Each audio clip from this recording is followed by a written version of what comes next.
एक घने जंगल में बरगद के दो बड़े दरख्त साथ साथ खड़े थे।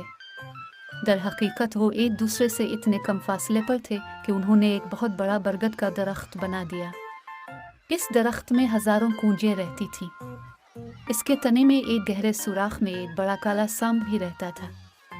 सांप दरख्त की शाखों पर चढ़ जाता था और जब उनके वालिदैन खुराक की तलाश में दूर होते थे तो उनके घोंसलों से बच्चे कूंज को खा जाते। ये रोज का मामूल बन चुका था और बदकिस्मत कूंजें रोज का निशाना थीं। हर शाम अपने घोंसलों की तरफ वापसी पर बेचारे कूंजों को अपने घोंसले गायब नजर आते और वो इतने बेबस थे कि बड़े काले सांप से छुटकारा पाने के लिए कुछ नहीं कर पाते थे। एक दिन एक केकड़े ने देखा कि कुछ करें झील के किनारे खड़ी हैं और बिलक बिलक कर रो रही है।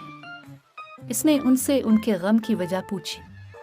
क्रेनों ने कहा, बरगद के दरख्त में एक बड़ा काला सांप रहता है, वो हर रोज हमारे बच्चों को खा जाता है। हम नहीं जानते कि इससे कैसे छुटकारा हासिल किया जाए। केकड़े ने अपने आप सोचा कि कूंजें भी केकड़ोहे की दुश्मन हैं। वो केकड़ोहे के बच्चे खाते थे। क्यों न कूंजों को ऐसा मशवरा दिया जाए जो न सिर्फ सांप को मार दे बल्कि कूंजों को भी खत्म कर दे। तो केकड़े ने कहा, रोना मत, मेरे पास एक आइडिया है जो सांप को मारने में मदद देगा। हाँ, बराकरम हमारी मदद करें, कूंजों ने दरख्वास्त की। बरगद के दरख्तों से थोड़ी दूरी पर एक बड़ा मंगो रहता है। तुमने मंगोस के सुराख से बरगद के दरख्त तक जाते हुए रास्ते में चंद मछलियां रख दे। मंगो एक एक करके मछली को खाएगा और फिर सांप के सुराख तक पहुंच जाएगा। अब आप सोच सकते हैं कि इसके बाद क्या होगा। ऐसा शानदार ख्याल आने पर करीने बहुत खुश हुई।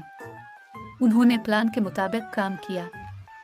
इसके बाद मंगू ने अपने घर की तरफ जाने वाले रास्ते में डाली हुई तमाम मछलियां खा लें और फिर बरगद के दरख्त तक पहुंच गया। वहां उसने सांप को सुराख में पाया।